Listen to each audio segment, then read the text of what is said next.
What up, YouTube? Today we're back and we're going to talk about Twitter growth. How do you get your first 100 followers? How do you get your first 1,000 followers? Listen, I'm telling you guys, if I can do it, you can do it. It's actually not that hard to grow on Twitter. Now, the first thing I want to tell you is, like, you have to create your own identity, right? You can't just create a Twitter account and go and retweet other people's tweets. You're not going to grow that way. There's a few tips and tricks that I'm going to give you that revolve around creating your own identity and actually how to engage other people with your content. Now, what does create your own identity actually mean, right? So first and foremost, tweet frequently. You don't have to tweet every little thing you do, but the more you tweet, the more impressions you're going to get, right?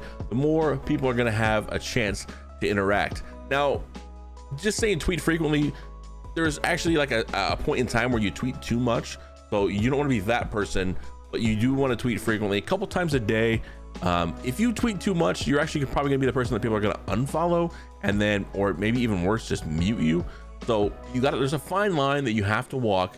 But remember, tweeting frequently is important when you're trying to grow. Now, just saying tweet frequently might scare some people away, because what do you actually tweet, right? And I'm here to tell you that visual content is the most engaging content on Twitter.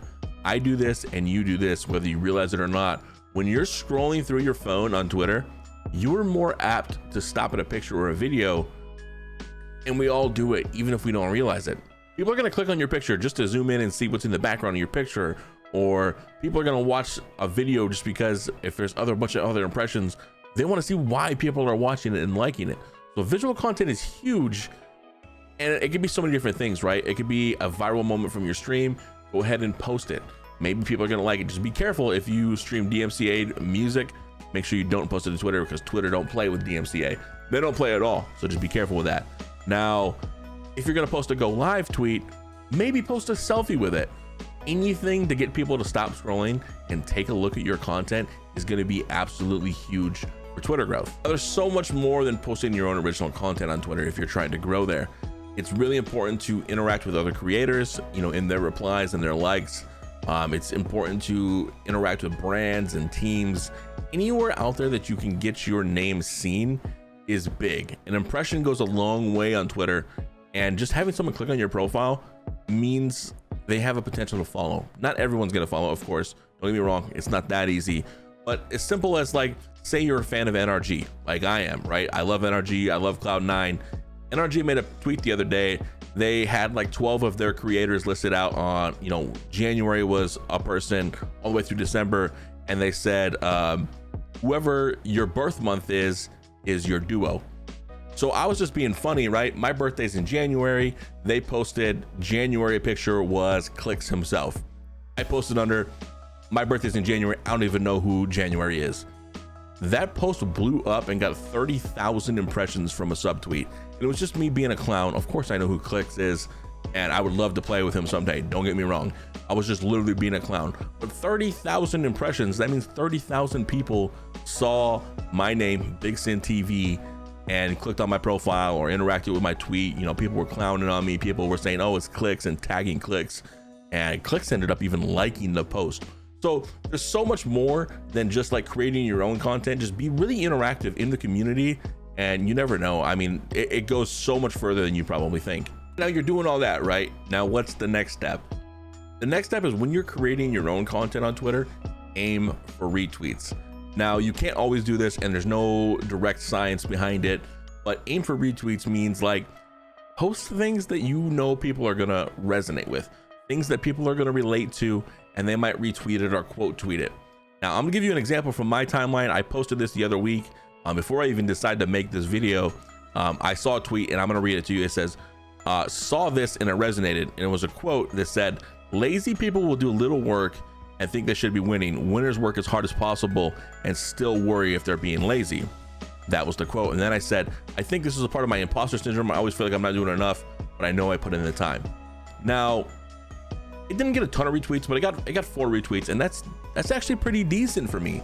So try to get things that people can resonate with, and even if it doesn't get a lot of retweets, it's still gonna get a lot of likes and impressions. And remember, on Twitter, when someone likes your post, there's a chance for that to show up on anyone else's in their timeline things. So I'm sure you're scrolling through Twitter, right? And you see so-and-so and so-and-so liked this post, and it's someone that you don't even follow, but it's still showing on your timeline. So just getting any interactions is huge for Twitter growth, because again, that's just more impressions on your tweets. All right, now you got through all of those, and I'm gonna leave you with one last important step, and that is to remember that there's a fine line between promotion and personality. Now, if all you're doing is promoting your stream, I'm telling you, you're not gonna grow. Nobody wants to be that person that just follows someone and all they see is, I'm live on Twitch, I'm live on Twitch, I'm live on Twitch. Trust me, guys, if we wanna know if you're live on Twitch, we're gonna go turn on your notifications on Twitch, not follow you on Twitter for it. Now, I'm not saying don't post you're going live, because obviously that's just one other post to get impressions on, but don't make it exclusively what you post. Create original content and you will grow. It's really that easy. I'm telling you guys, follow these simple steps, you're gonna grow. And remember, don't compare yourself to someone else. Like, just because you and another person start Twitter at the same time, just because they get to 1,000 followers in 6 months, doesn't mean that you're failing if you only got to 300 in 6 months. Don't compare yourself. Everyone's at different ways. Everyone's at different places in their content creation. It happens different for everyone, okay? It doesn't matter, I'm telling you. With that said, guys, that's all I got for you today. If this was helpful at all, please consider subscribing, as I'm actively trying to grow this YouTube channel.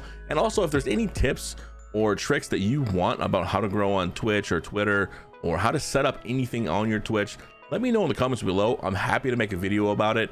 And I can really only say, guys, thank you so much for 1,200 subscribers. We started this journey at the beginning of the year, and we wanted to start posting YouTube content every single week, and we've stuck to that pretty good. And I can't even believe that we're over 1,000 subscribers, let alone 1,200. You guys have been incredible. I appreciate you guys so much, and I will catch you on the flip side. Much love. Peace.